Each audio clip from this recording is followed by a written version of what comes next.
Hello and welcome to Fight News Now Extra. I'm John Pollock and we're coming off of UFC Fight Night 27, which was held in Indianapolis on Wednesday night. John Ramdine and Robin Black will be chatting with me about that card as we get into today's headlines.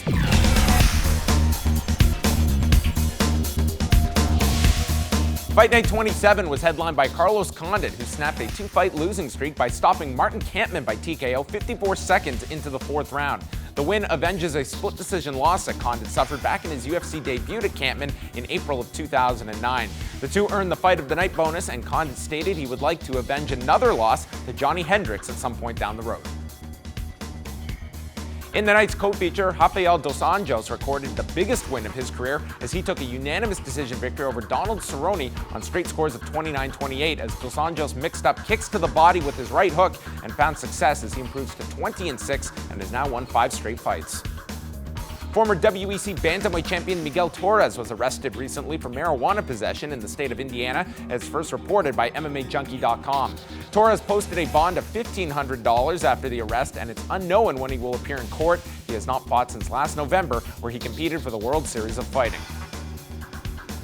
And Ben Askren is not even signed with the UFC, but is already making enemies after a Twitter exchange with Josh Barnett.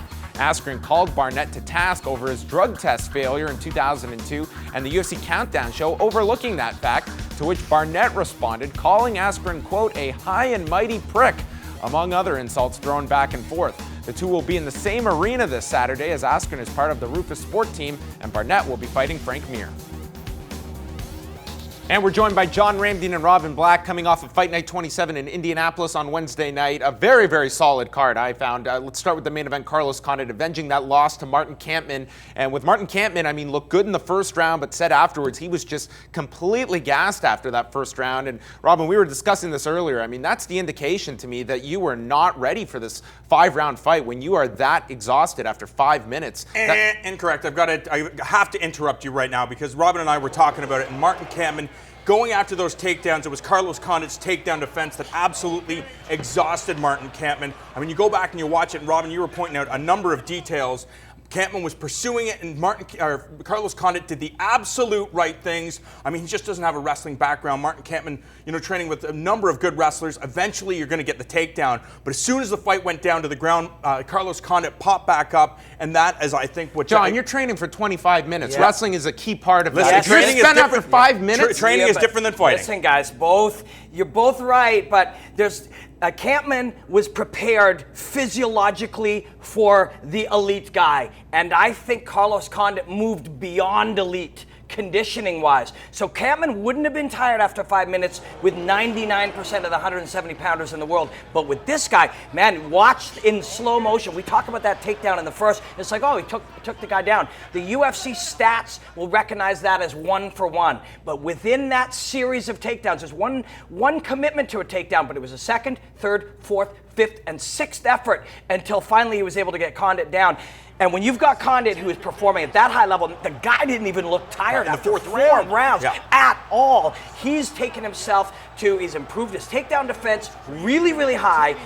And you're still going to get taken down. But if you're in better shape, way, way, way better shape than the guy, and he is now, apparently, than everybody, you may get taken down, but that's fine. He's going to have to work so hard, 6, 7, 8 efforts to get you down, that by the end of that fight, he's going to fatigue, and you're going to get stronger and stronger. It was crazy. It was really crazy. Condit's on another level.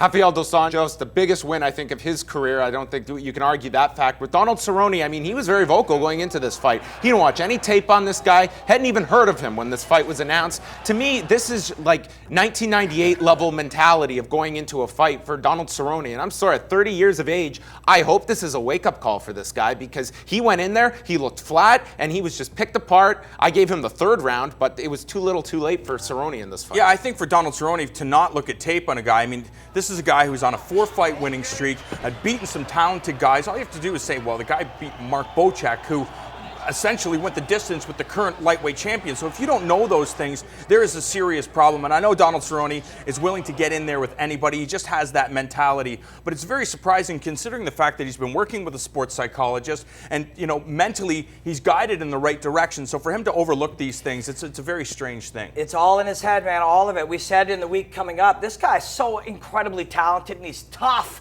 And you could put him in there up until the point where that mental can of worms was opened. You know, we used to get to spend a lot of time with the great Sean Tompkins, and he always talked about in the early days when guys believe they're unbeatable, they fight a certain way. And the day that can of worms is opened up where they look inside their own head and they start asking a lot of questions, yes, he's pursuing a sports psychologist, but that took him down a tunnel where he's like, it doesn't matter what this man does. It matters how I perform. That's kind of true, but it's also kind of not true, like Dos Anjos just showed. And man, Cowboy was so hesitant. There were times throughout that first and second round that guy could have leaned in and opened up his techniques like he's always done so much in the past. And instead, he was inside of his own head. And he's got a lot of work to do, man. He's such a great fighter and he's such a cool character. And you hope he can make it through this time.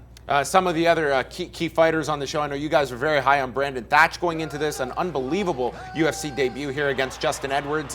Who else stood out for you? And talk a little bit about Brandon Thatch here and what this guy, I mean, you couldn't come in more impressively. No, I know, but the thing is, we still haven't learned enough about this guy. It was only like a minute and a half that he battled Justin Edwards. I mean, this is really how his career has gone thus far, really being in there for, you know, a short period of time. So it depends. Where does Justin Edwards rank on the welterweight scale in terms of UFC competition? Yes, maybe Thatch can take out the lower level of guys, but it'd be interesting to see what happens when he faces a guy that can stand with this guy and face him on the ground. They have similar skill sets. That's what I'd be interested in. You know, in sports, there's the pure scorer. That guy is not really good at everything, but he's a pure scorer. Brandon Thatch looks to be pure offense. He has 10 first-round finishes. Mike Bossy in hockey. I know people outside of Canada watch this show. Mike Bossy was the pure scorer in hockey. Brandon Thatch, so far, is pure offense. He has a nice takedown defense, and while he's taking you down, he's drilling you. He's somebody to watch. Gastelum looked good, too. All right. We are looking forward to UFC 164. It is coming up this weekend. We're going to break that card down tomorrow. But right now, we have more Fight News Now Extra.